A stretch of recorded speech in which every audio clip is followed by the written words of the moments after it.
The Blue Fairy Book by Andrew Lang. Bluebeard. There was a man who had fine houses, both in town and country, a deal of silver and gold plate, embroidered furniture, and coaches gilded all over with gold. But this man was so unlucky as to have a blue beard, which made him so frightfully ugly that all the women and girls ran away from him. One of his neighbours, a lady of quality, had 2 daughters who were perfect beauties. He desired of her one of them in marriage, leaving to her choice which of the 2 she would bestow on him. They would neither of them have him, and sent him backward and forward from one another, not being able to bear the thoughts of marrying a man who had a blue beard. And what besides gave them disgust and aversion was his already having been married to several wives, and nobody ever knew what became of them. Bluebeard, to engage their affection, took them with the lady their mother and 3 or 4 ladies of their acquaintance, with other young people of the neighbourhood, to one of his country seats, where they stayed a whole week. There was nothing then to be seen but parties of pleasure, hunting, fishing, dancing, mirth, and feasting. Nobody went to bed, but all passed the night in rallying and joking with each other. In short, everything succeeded so well that the youngest daughter began to think the master of the house not to have a beard so very blue, and that he was a mighty civil gentleman. As soon as they returned home, the marriage was concluded. About a month afterward, Bluebeard told his wife that he was obliged to take a country journey for 6 weeks at least, about affairs of very great consequence, desiring her to divert herself, in his absence, to send for her friends and acquaintances, to carry them into the country if she pleased, and to make good cheer wherever she was. "Here," said he, "are the keys of the 2 great wardrobes, wherein I have my best furniture. These are of my silver and gold plate, which is not in everyday use. These open my strong boxes, which hold my money, both gold and silver. These my caskets of jewels, and this is the master key to all my apartments. But for this little one here, it is the key of the closet at the end of the great gallery on the ground floor. Open them all, go into all and every one of them, except that little closet, which I forbid you, and forbid it in such a manner that if you happen to open it, there's nothing but what you may expect from my just anger and resentment." She promised to observe very exactly whatever he had ordered, when he, after having embraced her, got into his coach and proceeded on his journey. Her neighbours and friends did not stay to be sent for by the new married lady, so great was their impatience to see all the rich furniture of her house, not daring to come while her husband was there, because of his blue beard, which frightened them. They ran through all the rooms, closets, and wardrobes, which were all so fine and rich that they seemed to surpass one another. After that they went up into the 2 great rooms, where was the best and richest furniture. They could not sufficiently admire the number and beauty of the tapestries, beds, couches, cabinets, stands, tables, and looking-glasses, in which you might see yourself from head to foot. Some of them were framed with glass, others with silver, plain and gilded, the finest and most magnificent ever were seen. They ceased not to extol and envy the happiness of their friend, who in the meantime in no way diverted herself in looking upon all these rich things, because of the impatience she had to go and open the closet on the ground floor.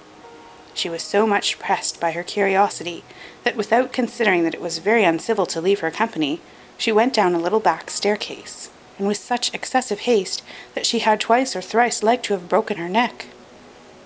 Coming to the closet door, she made a stop for some time, thinking upon her husband's orders, and considering what unhappiness might attend her if she was disobedient.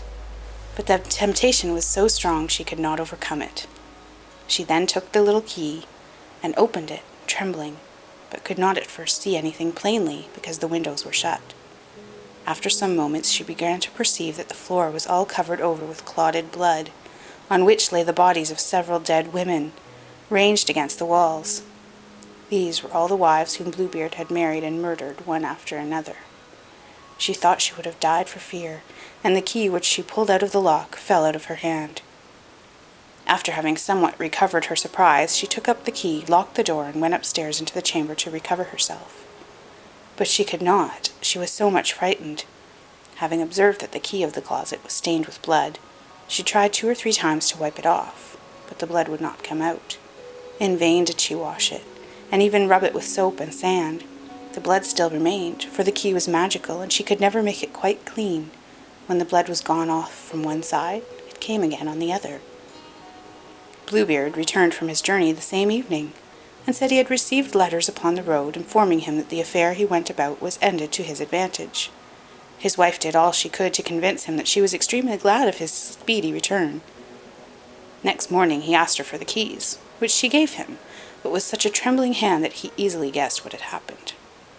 "What," said he, "is not the key of my closet among the rest?" "I must certainly have left it above upon the table," said she. "Fail not to bring it to me presently," said Bluebeard. After several goings backward and forward, she was forced to bring him the key. Bluebeard, having very attentively considered it, said to his wife, "How comes this blood upon the key?" "I do not know," cried the poor woman, paler than death. "You do not know," replied Bluebeard. "I very well know. You were resolved to go into the closet, were you not? Mighty well, madam, you shall go in, and take your place among the ladies you saw there."